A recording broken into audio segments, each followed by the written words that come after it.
Good morning. My name is Audrey Strauss. I'm the acting United States Attorney for the Southern District of New York. Today we announce charges against Ghislaine Maxwell for helping Jeffrey Epstein sexually exploit and abuse multiple minor girls from the period of 1994 through 1997.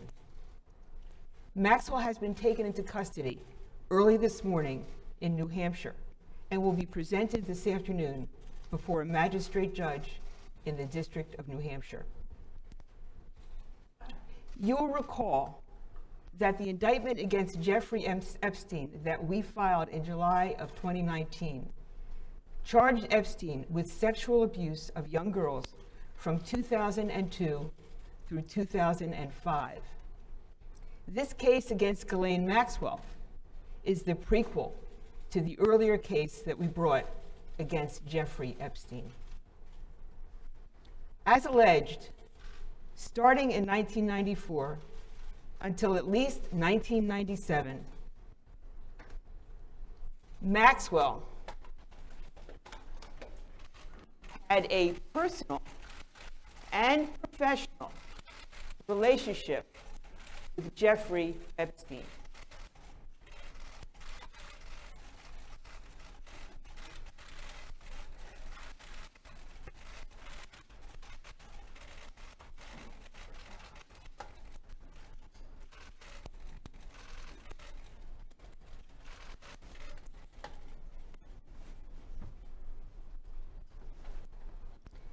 Maxwell was among Epstein's closest associates and helped him exploit girls who were as young as 14 years old. Maxwell played a critical role in helping Epstein to identify, befriend, and groom minor victims for abuse. In some cases, Maxwell participated in the abuse herself. As alleged, Maxwell and Epstein had a method. Typically, they would befriend these young girls by asking them questions about their lives, pretending to be taking an interest in them. They would take them to the movies and treat them to shopping trips. Maxwell would encourage these young girls to accept offers from Epstein to pay for their travel and their education, making these young victims feel indebted to Jeffrey Epstein. After developing a rapport with the victims, Maxwell then tried to normalize sexual abuse with a minor victim through a process known as grooming. For example, Maxwell would discuss sexual topics with the victim and undress in front of the victim, or be present for sex acts involving the minor victims and Epstein. Maxwell's presence as an adult woman helped put the victims at ease. As Maxwell and Epstein intended, this grooming process left the minor victims susceptible to sexual abuse. That abuse included sexualized massages during which the minor victim was fully or partially nude. These sexualized massages developed into sexual encounters for which Maxwell, in some instances, was present and participated. Maxwell and Epstein worked together to entice these minor victims to travel to Epstein's residences, depicted on the other chart at the front of the room. His residence in New York City on the Upper East Side, as well as Palm Beach, Florida, and Santa Fe, New Mexico. Some of the acts of abuse also took place in Maxwell's residence in London, England. In addition to allegedly enabling and participating in the sexual abuse of young victims, Maxwell compounded her crimes by repeatedly lying in 2016 when she was questioned under oath. And we have charged those lies in 2 perjury counts. Maxwell lied because the truth, as alleged, was almost unspeakable. Maxwell enticed minor girls, got them to trust her, then delivered them into the trap that she and Epstein had set for them. She pretended to be a woman they could trust. All the while, she was setting them up to be sexually abused by Epstein, and in some cases, by Maxwell herself. Today, after many years, Ghislaine Maxwell finally stands charged for her role in these crimes. These charges we announced today are the latest result of our investigation into Epstein and the people around him who facilitated his abuse of minor victims. That investigation remains ongoing. My office and the FBI remain committed to doing all within our ability to bring justice to individuals who enabled, facilitated, and participated in the acts of abuse. Combating the exploitation of children is a priority of our office. We are committed to pursuing and prosecuting those who exploit and abuse minors, in this case, in every case. And to that end, I want to say to anyone who is watching or who hears about this prosecution, if you believe you are a victim of Jeffrey Epstein or Ghislaine Maxwell, or anyone else who helped them, regardless of when it occurred, or have information about the conduct alleged in the indictment unsealed today, please let us know. You can reach the FBI and have access to victim and witness services by calling us at 1-800-CALL-FBI. To my left is William Sweeney, the Assistant Director in charge of the FBI's field office. And also to my left is Commissioner Dermot McShay and Chief of Detectives Rodney Harrison. I want to thank them and their teams for their dedication and professionalism in seeing this investigation through to the end. I also want to acknowledge and thank the career prosecutors of my office who are handling the investigation and prosecution of this case. Alex Ross Miller, Maureen Comey, and Allison Moe. I want to also thank their chiefs, Russell Capone and Edward Discant, the chiefs of the Public Corruption Unit. Finally, I want to thank and commend the brave women who were willing to come forward decades after their abuse and tell us what happened to them, without whom these charges could not have been brought today. And we thank them for their courage, and we are proud to stand here on their behalf in bringing this case. I now want to invite up our good friend, Assistant Director Bill Sweeney.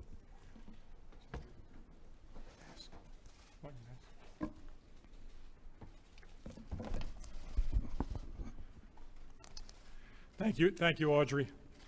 Almost 1 year ago, when our offices stood before you and announced the arrest of Jeffrey Epstein, I stated that preserving the innocence of children is among the most important responsibilities we carry as adults.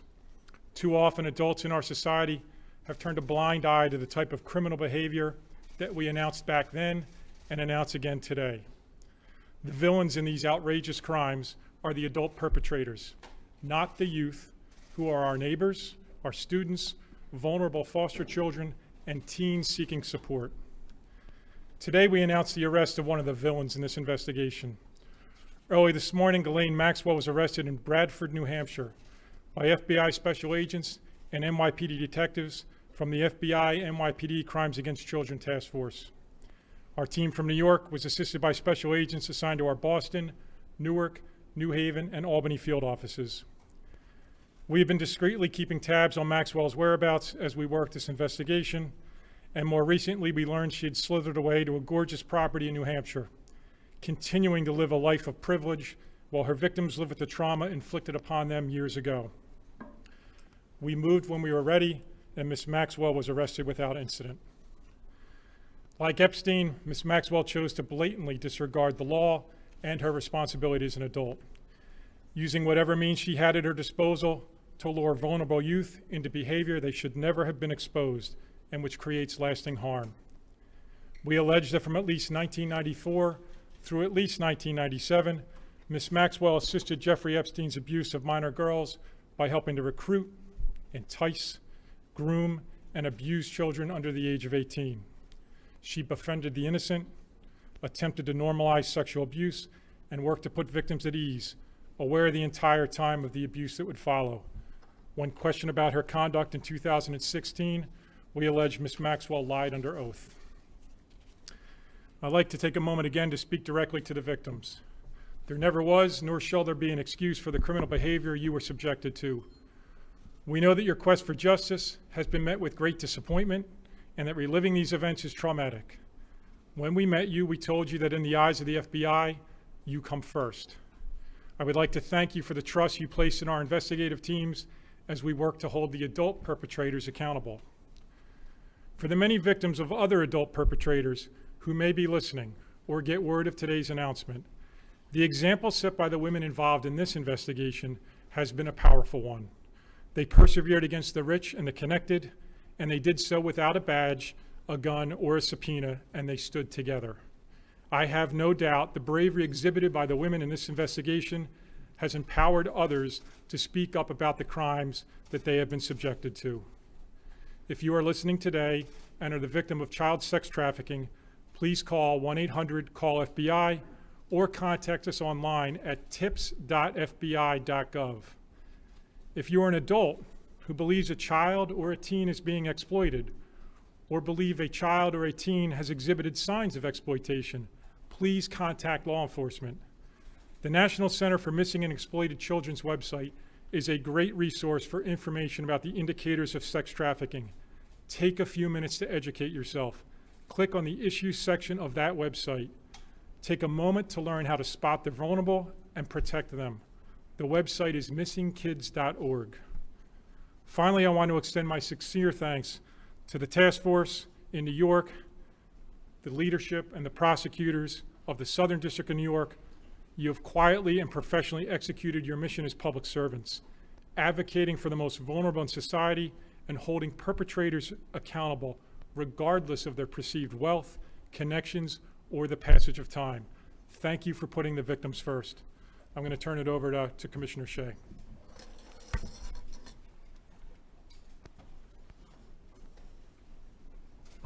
Good afternoon, everyone. Audrey, Bill, thank you for the opportunity to speak here today. And I'll echo really their words. In my view, we are here for one reason today and one reason only, for the victims, for the survivors of these heinous crimes.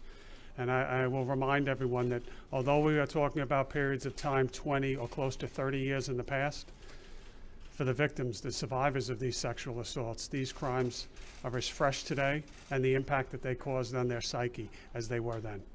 I want to take a special moment to thank Chief Rodney Harrison and the men and women of the New York City Police Department that worked on this case hand in hand with Bill Sweeney's special agents. Thank you.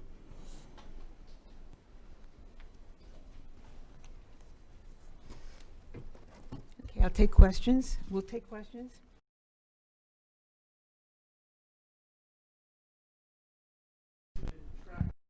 Maxwell, and when was this indictment originally filed? If you could just kind of give us a sense of what it was like to track her, if at any point, you lost track of her, what was going on in the past couple of months?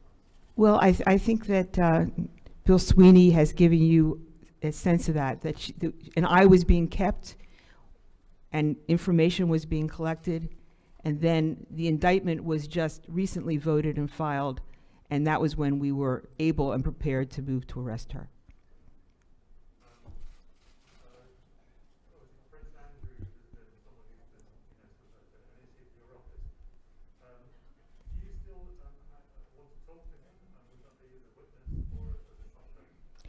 I'm not going to comment on anyone's status in this investigation, but I will say that we would welcome Prince Andrew coming in to talk with us. We would like to have the benefit of his statement. So his advice is that you need to offer all those grants in order to get things going again. Would you be prepared to do that? I have no further comment beyond what I just said, which is that our doors remain open, as we've previously said, and we would welcome him coming in and giving us an opportunity to hear his statement.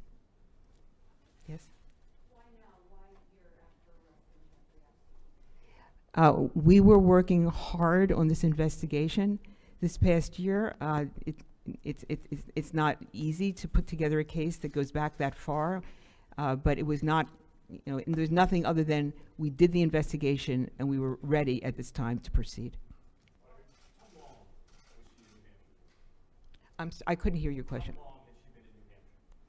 I'm not going to comment on that. I'm not going to comment on that. Where you ultimately arrested her? Was that her home? Was it someone else's home? And that too, I will not comment on. That's where we found her this morning. In making the decision to charge, you reached back to an era in the mid-90s. Is there any physical evidence, or is it merely the word of the women, the unnamed victims that are doing? Again, I won't comment on, beyond the scope of the indictment. You can read the indictment and see the kind of allegations we made, and therefore the evidence that we will bring forward to prove those you can kind of figure out. But I'm not going to comment on the specific evidence in the case. That will be seen in the event that she goes to trial. Audrey, in the original indictment against Epstein, there were allegations of the 2000s. This predates that. Can you speak to why there's not overlap between those two? That I cannot speak to. You just see one indictment covers this one period, and the other covers the other, and whatever is not said is not something I can speak to. It's beyond the four corners of the indictment. Did the firing of Jeffrey Berman affect at all the timing of this arrest? Not at all. Not at all. Audrey, will your office be seeking to have Ms. Maxwell jailed before trial? And if so, will there be particular arrangements made with her to We will be seeking detention, and we are sensitive to that concern, and certainly will be in dialogue with the Bureau of Prisons about it. The perjury charges, do you think that will undermine her ability to use her testimony against co-conspirators, i.e. if she were willing to testify against others? Doesn't that undermine that? What's your thinking on that? This sometimes happens where there are perjury charges, and people can go on from there and become cooperators, if that's what you're asking. So I'm not concerned about that. In the event that she were to become a cooperator, I think that we can deal with that.